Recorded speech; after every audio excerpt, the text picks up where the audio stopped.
Welcome back. This episode, we're going to expound more on the attributes of entrepreneurs. We're going to talk about whether or not attributes are something that you have naturally or they can be learned. And spoiler, you can learn them. And but there are some prerequisites. Ready? Aim, fire. To start off, as I mentioned in the introduction, there are some prerequisites to be able to learn attributes. And one of those prerequisites is a desire to learn. You've got to want to learn the attributes. You've got to want to learn to do what it takes to become a successful entrepreneur. So there's got to be the desire, and there's also got to be humility. You've got to be able to believe you can learn, and you've got to believe that you need to learn. And you've got to be open to what you are learning. So you've got to have that humility. If you don't have the desire to learn and you don't have the humility to learn, then you'll never learn. And that's the same in every aspect of life, whether that be at school or what have you. If you're at school and you don't want to learn, you're not going to learn anything. If you're at school and you go in all proud thinking like, oh, I already know everything there is to know on this subject, then you're not going to learn anything new. So you've got to have that humility and that desire. I think the attitude is the most important thing, that position that we hold about ourselves and the attributes of a good entrepreneur.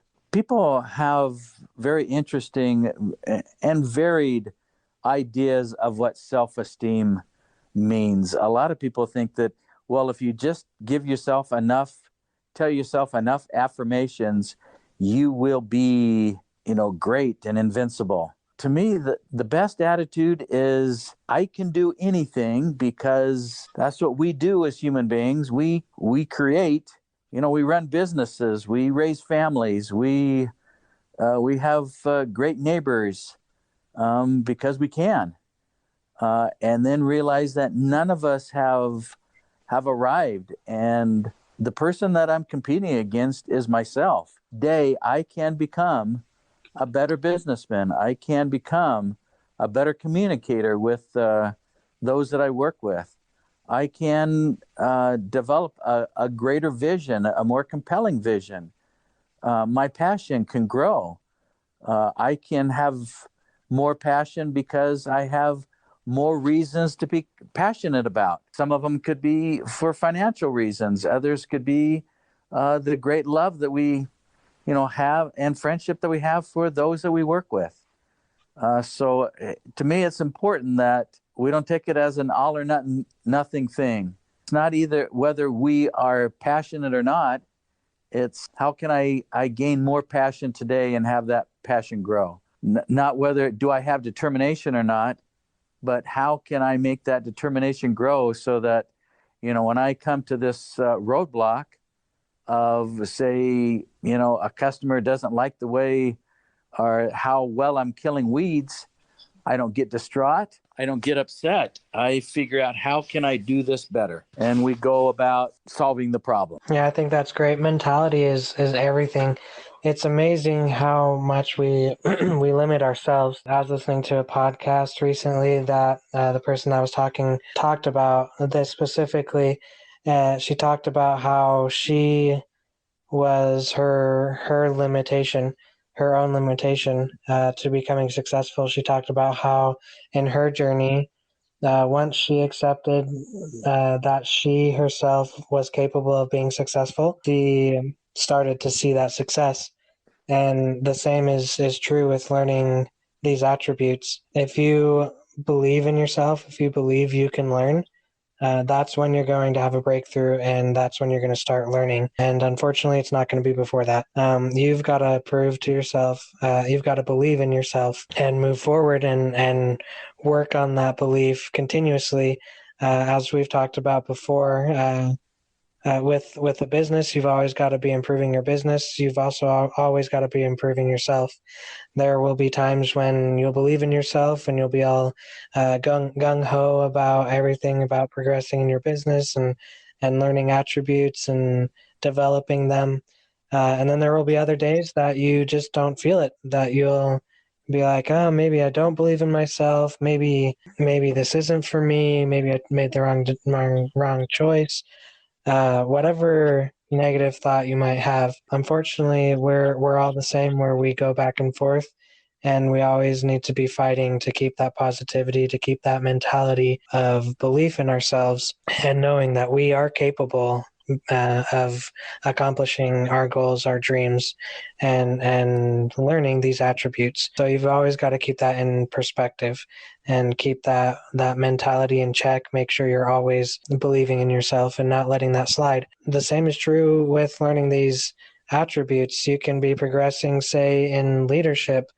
You can be improving and becoming a better leader, but then all of a sudden, if you're not careful, those abilities might start to slip. You might start to focus on making money and end up becoming a worse leader because you start to I don't know, be short tempered with your employees because they're not working fast enough, or start blaming them for things that are going wrong in the business. And so you start to lose that ability to be a good leader, and also start to lose humility in knowing that at the end of the day, you're the one that's responsible. That's another topic we can talk about later.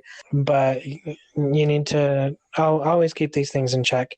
Always make sure you're progressing, because it's always too easy to slide back and digress. One thing I think that is helpful to talk about, and that's the learning curve in business. All of us know that things don't go as well as we hoped for, as we planned for. None of us know how to be, meaning we haven't arrived. And so when we get into a business, that learning curve translates into lost dollars. So if we get into a business that things have to go according to our best scenario, in order for us to pay back our loans, in order for us to be able to service our customers, we're going to get into trouble, because things never go according to our best scenarios. There's always problems, and there's always our inability to overcome those problems quickly. We are going to make mistakes. We are all on that learning curve. And so, again, it's just important that we have a worst case scenario too, and do not overextend ourselves so that we go out of business because we cannot pay our obligations, because we really had maybe a too high opinion of ourselves, thinking that, I am the best entrepreneur in the world. To me, it's just so important not to compare ourselves to others, just to compare ourselves to how I was yesterday, and continue to improve, and know that I'm going to make mistakes, but I can learn to overcome those. And if I give myself a margin of safety where I can give myself room to make my mistakes, I can give those around me the room to be able to make their mistakes, and we can still make a profit and put food on the table, and give a good service to the customer, and continue to give an even better service to the customer each day. Yeah, I really like that. Keeping in mind the fact that we're all going to make mistakes, we're always going to make those mistakes no matter what we do. There are, right off of the top of my head, you can correct me if I'm wrong, but two types of people. There are the people that both of them know that they're going to make mistakes. There's the person that will sit and plan forever and think of contingency plans and think of ways to avoid mistakes and do all of that, and they can take a really long time in that planning session, and then finally get to action, and that way they will avoid mistakes, but they're still going to make mistakes. And then there's also the other approach, where you're going to make mistakes, so you might as well just dive in and go at it, make the mistakes quick, and learn from them, and move on. And as we're talking in our pre-discussion, there are pros and cons to both of those, as you actually stated. There are pros and cons to both of those approaches. It's always a good idea to have a plan. It's always a good idea to plan for the worst, as you were saying, plan for the best, plan for the middle, and figure out solutions to possible problems. That's always a great thing to do. But at the same time, you don't want to spend a lot of time there. You want to go ahead and get moving forward, because the true teacher is experience. In school, you can learn for years and years about a certain topic, but until you experience the topic, experience that subject, that's when it's really going to stick. I've heard that the best way to learn is by doing. There's like, we're all different learners. People are visual learners. People learn better just by hearing things or reading things. But for everyone, it's across the board. The best way to learn is to experience it. And the best way to experience it is to go ahead and do it. And for me, like, my approach is generally on the side of take my time to make the plans and everything, being that planning stage. And it's a constant battle for me to tell myself, like, hey, I need to take action. I've thought of this enough. I just need to put my plan into action and see how it goes. So I can definitely talk from that angle. I'm not the kind of person that just jumps into things. But I've seen from my perspective, other people diving into things, and it's definitely messy. They definitely have a lot of things that they have to go through, a lot of obstacles. They make a lot of mistakes.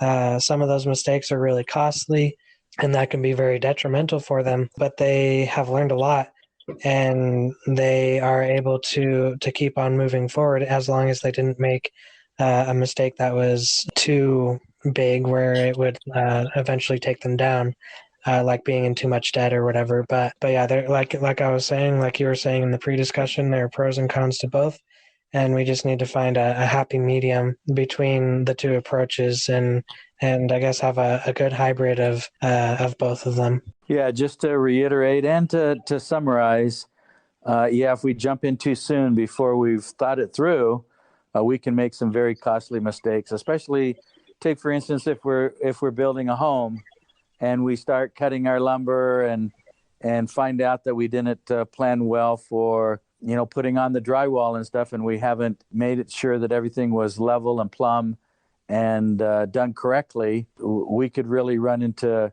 some very costly mistakes there. And then, as you said, if we don't plan, if we just plan and we don't finally get down to it, we won't put money in the bank. What was a hobby will stay a hobby and won't become a business and a side hustle that takes us into fire. Yeah, for sure. There's always got to be planning and action. A good way that you put it in the pre-discussion, to add upon what you said, is a good way of doing it is planning, acting on that, reevaluating. So planning again, going at it again, improving on yourself, and kind of going back and forth between the two phases of planning and action, and going at it that way. So definitely that is a great thing to do for your business. And it's also a great way to learn different attributes. You can plan how you're going to be a better leader, for example, and then you can act on that, and then you can evaluate your experience and be like, okay, well, where did I do well, and where was I lacking? And you can improve that way. Go back into action and put your new plans into action. And that kind of brings me to another thing that we were talking about. Is a lot of times we may think we're good at an attribute, and then be put in a situation where that's put to the test. And we may find out that possibly we were wrong, but it goes a lot deeper than that. You can't just be like, yes, I'm good at it, or no, I'm not good at it. You might be on an off day. There might be something else deeper that is happening. Like, say, you thought you were passionate about something, and one day you're just not feeling it. You're like, oh, wow, well, maybe I wasn't passionate in the beginning, but that's not necessarily true. There's something going on that has kind of, I guess, dulled that passion, but it is still there. You just have to rediscover it. You've got to find ways to motivate yourself to get into the groove and get back into doing it. Going into situations will definitely put you under a magnifying glass. It'll help you see what you're good at, what you're not good at, and it'll help you see how you can improve. So one of the best ways to learn, as I was saying before, is to experience. And to take the example of becoming a better leader, if you want to become a better leader, then I would recommend you put yourself in a situation where you're the leader and you're the one that's taking up the lead on whatever it may be. You're the one that's calling the shots, that's organizing whatever it is. And as you're going along, you're evaluating yourself and seeing where what you're doing right, what you're doing wrong, and improving upon that as you go along. Yeah, a lot of being an entrepreneur is picking up good habit, and that takes practice. We have to continue to practice for instance, ways of thinking or a sequence of thinking. Thinking about in terms of simplifying, eliminating, automating, and delegating. It may take us, something that we look at each day, or part of the minutes of on the agenda. I'm sorry, part of the agenda on meetings, where we're thinking about those things on a very regular basis, so that we practice those habits that will make us good leaders, good entrepreneurs, good companies, so that we can continue to focus and serve the customer in a way that they're willing to open up their pocketbook. To me, if I were to summarize what it takes to become a successful entrepreneur, is that determination that we're going to continue to grow and develop. We're going to continue to improve our services. Each day we're working towards that. There's really no end in sight. The only thing that we're trying to accomplish each day is improvement. And every little improvement counts. There is a person that started coaching cycling in Great Britain, and he talked about the aggregation of small gains, and they continued to improve no matter how small the improvement was. And by adding up many, many, many small improvements, they were able to start winning the Tour de France, several within a 5-year period. And people had come to the point where bicycle sales or companies didn't even want them riding their bikes beforehand, because they felt like people would feel like their bicycle was subpar because it was ridden by the British cyclers. And then afterwards that changed because they continually worked on small improvements.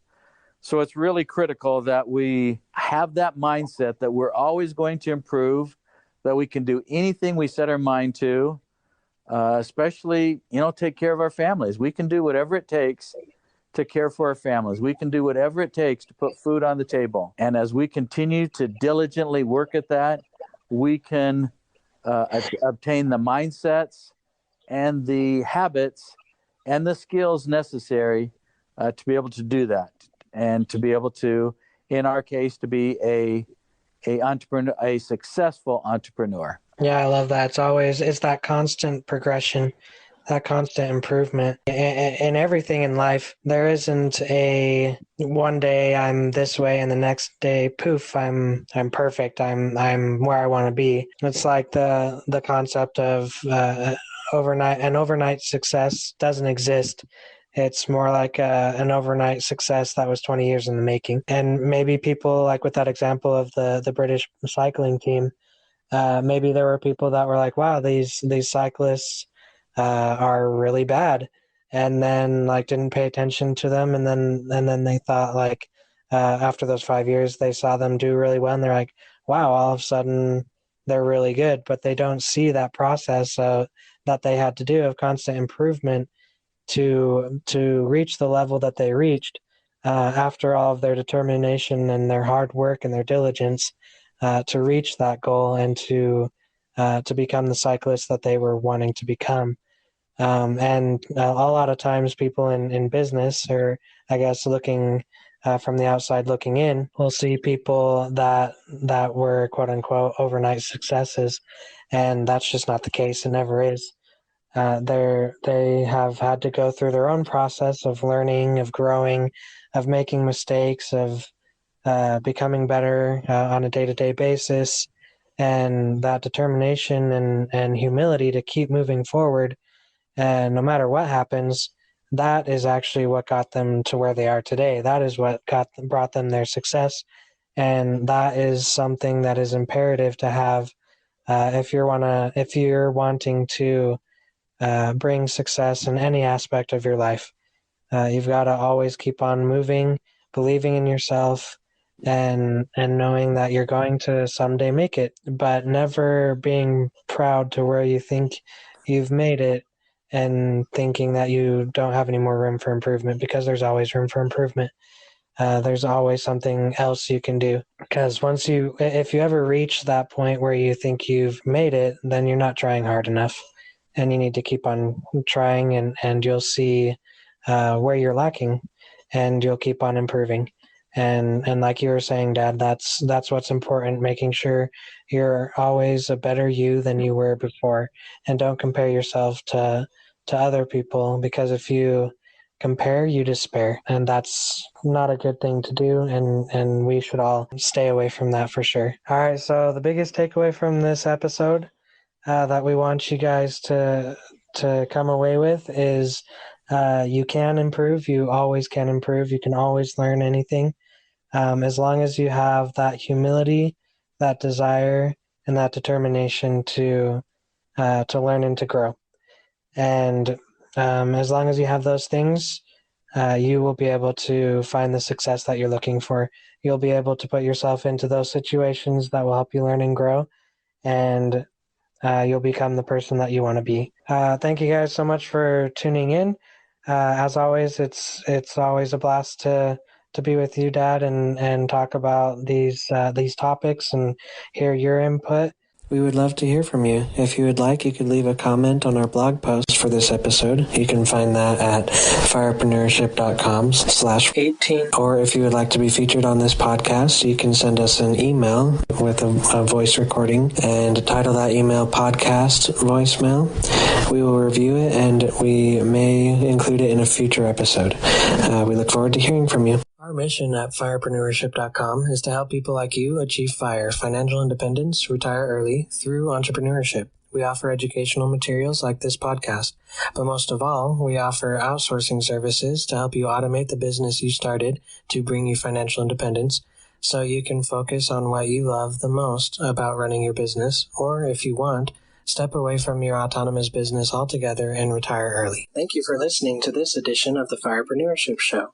To show our appreciation, we've created a page full of helpful resources for you and your business. To access it, visit firepreneurship.com/resources. Again, that's firepreneurship.com/resources. It's time we signed our own Declaration of Financial Independence.